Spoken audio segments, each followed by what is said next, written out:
할렐루야. 이 시간 여러분 모두에게 하나님의 큰 은혜가 임하시기를 주의 이름으로 축원합니다.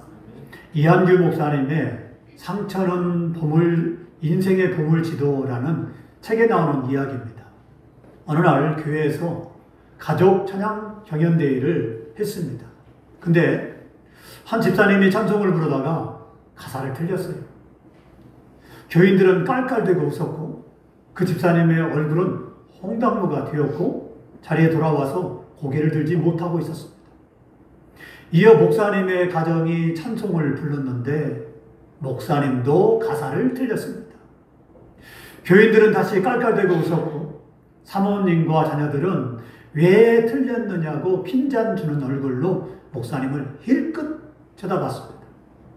목사님은 돌아가셨고 장례를 마치고 장로님들이 목사님의 유품을 정리하다가 일기장을 발견했습니다. 일기장에는 이런 내용이 있었습니다. 가족 찬양 경연대회가 있었다. 김 집사가 찬송을 부르다가 틀려서 교인들이 깔깔대며 다 웃었는데 김 집사가 너무 무안해했다. 분위기가 이상해지는 것 같아 다음 차례로 우리 가족이 찬송을 부를 때 나도 일부러 틀려주었다. 다시 교인들은 깔깔대며 웃었다. 그때 슬쩍 김 집사를 보니 목사님도 가사를 틀릴 수 있구나 라고 생각하며 안도하는 얼굴이었다. 오늘도 작은 일로 한 영혼에게 위로를 줄 수 있어서 기쁜 하루였다. 세상에서 제일 아름다운 마음은 남의 허물을 가려주고 나의 허물을 받아들이는 마음입니다. 성경은 이렇게 말합니다. 잠언서 17장 9절에 허물을 덮어주는 자는 사랑을 구하는 자요. 그것을 거듭 말하는 자는 친한 벗을 이간하는 자니라. 본문은 형제를 비판하지 말라라는 제목의 말씀이에요. 이 시간 우리는 본문을 통해서 지난 시간에 이어서 교회 안에서 성도들과 어떤 관계를 맺고 살아가야 되느냐를 깨달으며 은혜를 받고자 합니다. 본문 7절 말씀 보십시다. 우리 중에 누구든지 자기를 위하여 사는 자가 없고 자기를 위하여 죽는 자도 없도다. 이 말씀은 우리가 누구를 위해 존재하느냐 또 누구를 위해 살아가느냐라는 삶의 목적을 이야기하고 있습니다. 오래전에 나온 책 중에 세들백교회 릭 워렌 목사님의 저서 목적이 이끄는 삶이라는 책이 있었죠. 아주 오래전에 나왔어요. 그 책의 안쪽에 보면 이런 글이 있어요. 우리가 이 자리에서 살아있는 이유가 무엇이며 우리를 향한 하나님의 목적이 무엇이며 나를 이 땅에 내가 왜 이 땅에 존재하는가. 우리를 만드신 하나님의 목적을 알게 되면 스트레스를 덜 받게 되고 삶의 활력을 되찾게 되며 해야 할 일을 쉽게 결정하게 되고 삶의 의미를 발견하게 될 것이다. 하나님을 중심으로 살게 되면 삶에 활력이 있습니다. 은혜가 있고 감사가 있고 기쁨이 있죠. 또 하나님을 중심으로 살게 되면 인생이 평안하고 복을 받게 될 것입니다. 그렇습니다. 우리가 인생을 잘 사는 것도 중요합니다. 그러나 더 중요한 게 뭘까요? 인생을 사는 것도 중요하지만 더 중요한 건 누구를 위한 삶을 살고 있느냐 그 목적이 중요합니다. 왜냐하면 목적은 동기도 과정도 만들어내는 원동력이 되기 때문에 그렇습니다. 사도 바울 당시 로마 교회 안에는 우상 숭배에 바쳐진 고기를 먹어야 하느냐 먹지 말아야 하느냐 하는 것과 특정한 날을 보다 귀하게 여겨야 하느냐 하지 말아야 하느냐 하는 문제로 심각한 논쟁과 다툼이 있었습니다. 이 문제는요 로마 교회만 그런 것이 아니라 고린도 교회도 이런 문제로 다툼이 있었어요. 지금이야 이런 초보적인 문제는 더 이상 논란거리가 되지 않지만은 당시 이 문제는 아주 심각한 문제였습니다. 그래서 이 문제는 교회 안에 교인들 간에 믿음이 강한 자와 약한 자 사이에 업신여김과 비판에 오가고 서로 시험에 들 정도로 아주 심각하게 대립을 했습니다. 그러면 왜 이들이 이런 문제를 가지고 심각한 다툼을 벌였을까요? 그것은 오직 주님 때문이었어요. 주님을 조금이라도 더 열심히 바르게 믿어보겠다는 열정 때문이었어요. 고기를 먹는 사람도 주님을 위해 먹었던 것이고, 고기를 먹지 않는 사람도 주님을 위해 먹지 않았던 것입니다. 특정한 나를 섬기는 것도 주님을 위해 섬긴 것이고, 특정한 나를 섬기지 않은 것도 주님을 위한 것이었어요. 그러니까 이 사람들은 주님을 어떻게 하면 잘 섬길까? 이런 것 때문에 다툼을 벌였다는 것이에요. 얼마나 아름답습니까? 다른 것으로 다툼을 벌인 것이 아니라 주님을 잘 섬기는 것 때문에 다툼을 벌였다는 거예요. 하지만 그것도 잘못됐기 때문에 사도 바울이 로마서를 기록해서 로마 교인들에게 편지를 보냈던 것입니다. 방법과 모양은 달랐으나 목적은 모두 똑같았습니다. 그 목적은 바로 주님이었습니다. 사도 바울은 로마 교인의 다툼을 보면서 이렇게 선포했습니다. 보면 8절 말씀 보십니다. 우리가 살아도 주를 위하여 살고 죽어도 주를 위하여 죽나니 그러므로 사나 죽으나 우리가 다 주의 것이로다. 이 말씀은 오늘 우리에게 참으로 큰 도전을 주는 말씀이에요. 비록 로마 교회가 음식과 절기 문제로 논쟁과 다툼이 있었지만, 그러나 그들은 적어도 주님을 위해 살고 주님을 위해 죽는 자들이었기 때문에 그렇다는 것입니다. 오늘날에도 교회 안에는 많은 논쟁과 다툼이 있습니다. 그러나 그 논쟁과 다툼이 누구를 위한 것이냐 하는 것이 중요한 거예요. 자, 그 논쟁과 다툼이 적어도 주님을 위한 것이라면 분명 그 교회는 그 문제 때문에 아픔은 있겠지만 아픈 만큼 더 성숙해지고 더 성장할 것입니다. 하지만 이 논쟁과 다툼이 사람을 위한 것이라면 분명 그 교회는 그 문제 때문에 고통 속에 망가지게 되고 퇴보하고 말 것입니다. 그러므로 우리는 사도 바울의 말씀처럼 자기를 위해 살아서도 안 되고 자기를 위해 죽어서도 안 된다는 거예요. 이 말은 무슨 말이냐? 자기를 위해 신앙생활해서도 안 되고 자기를 위해 인생을 살아서도 안 된다라고 사도 바울은 우리에게 가르쳐주고 있습니다.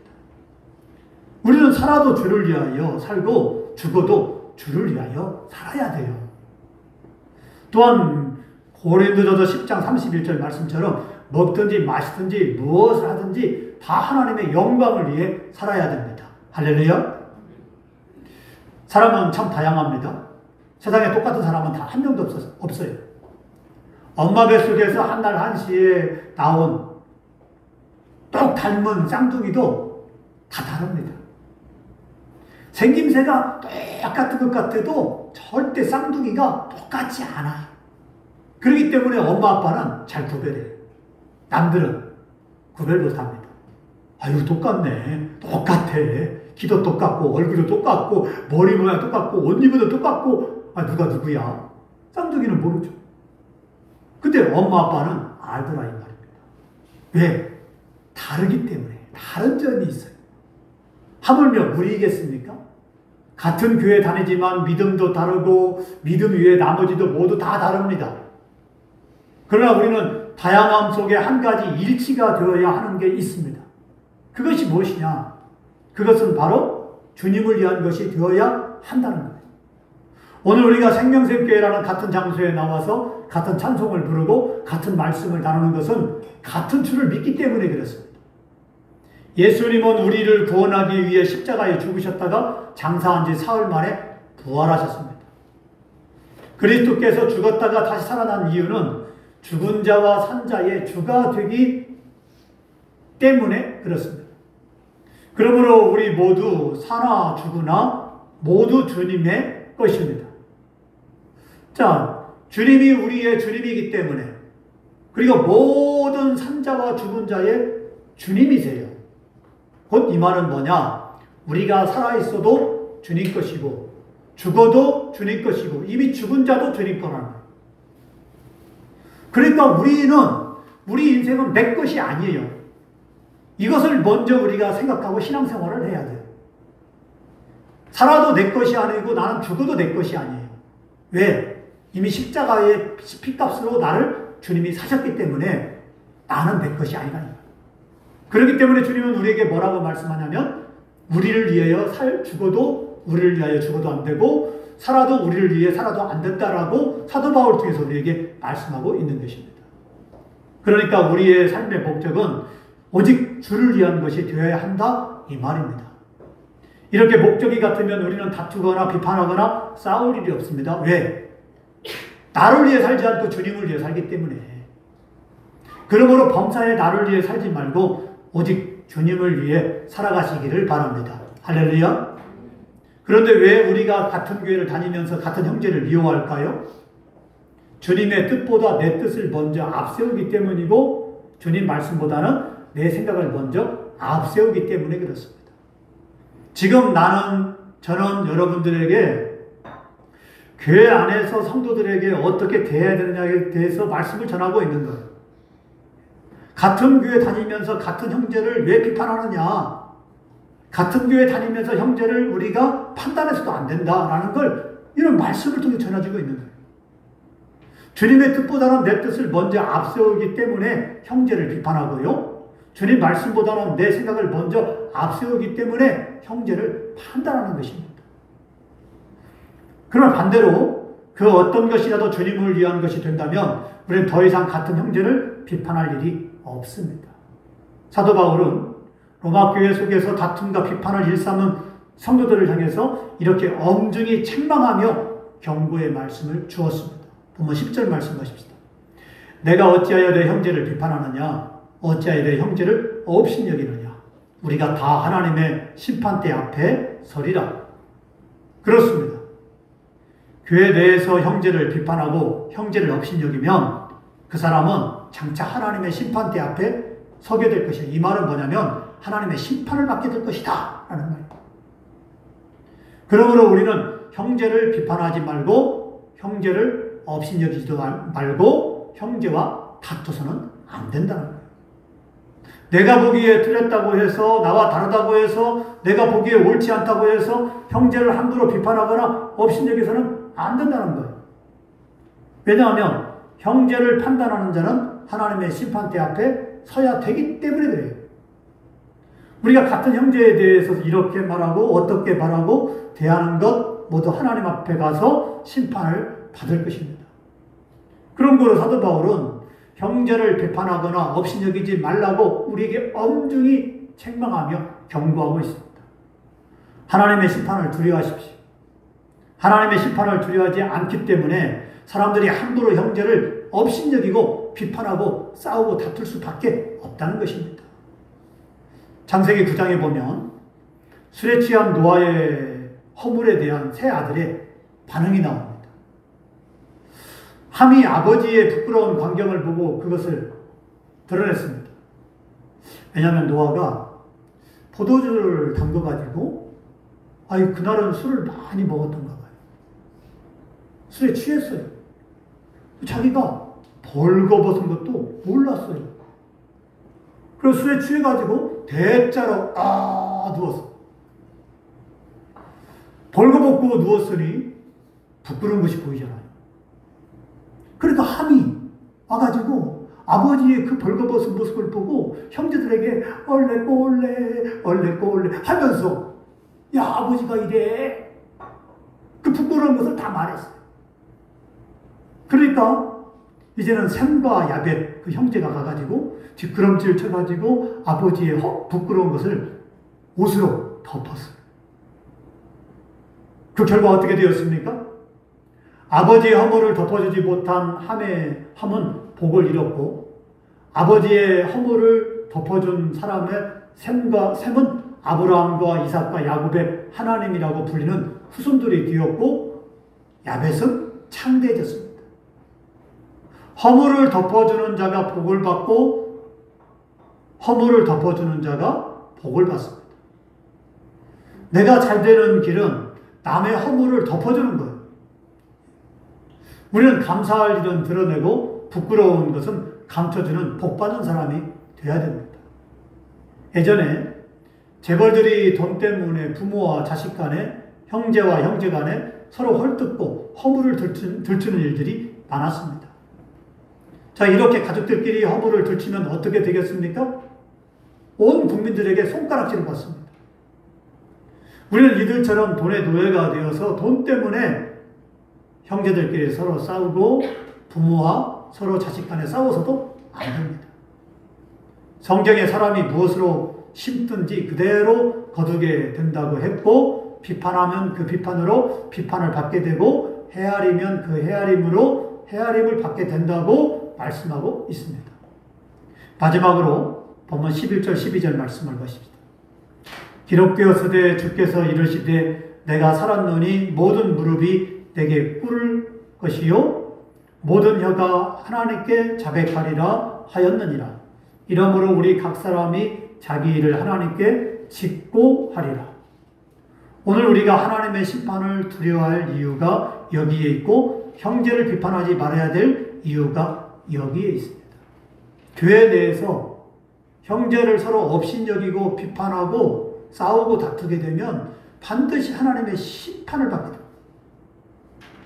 그렇기 때문에 우리는 교회 내에서 형제가 허물이 보이게 되면 바로 그 허물을 들춰내서 그 형제를 허물을 가지고 다른 사람에게 옮기고, 이 사람은 이렇고 저 사람은 저렇고 이렇게 판단해서도 안 됩니다. 우리는 어떻게 합니까?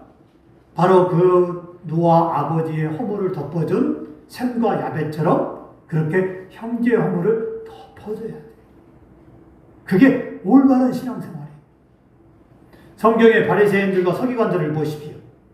그들은 끊임없이 형제에 대해서 비판하고 업신여겼습니다. 이런 그들에게 예수님 뭐라고 말씀했습니까? 화이스찐자 바리새인과 서기관들이야! 라고 예수님이 호함을 지르면서 장난을 했습니다. 이처럼 남을 헤아리는 그 헤아림으로 결국에는 자신이 하나님으로부터 헤아림을 받게 된다는 것입니다. 또한 남을 정죄하는 정죄로 결국에는 자신이 하나님으로부터 정죄를 받게 된다는 것입니다. 사랑하는 성도 여러분, 우리는 형제를 비판하지 말아야 됩니다. 누구든지 형제를 비판하는 자는 외식하는 자요, 거짓말하는 자요, 하나님을 사랑하지 않는 자입니다. 우리에게 주어진 권리는 남을 비판하고 정죄할 권리는 없고 사랑할 권리만 있을 뿐입니다. 서로 사랑하십시오. 서로 사랑하십시오. 그러므로 하나님으로부터 사랑을 받고 날마다 복된 삶을 살아가는 저와 여러분 되기를 주의 이름으로 축원합니다.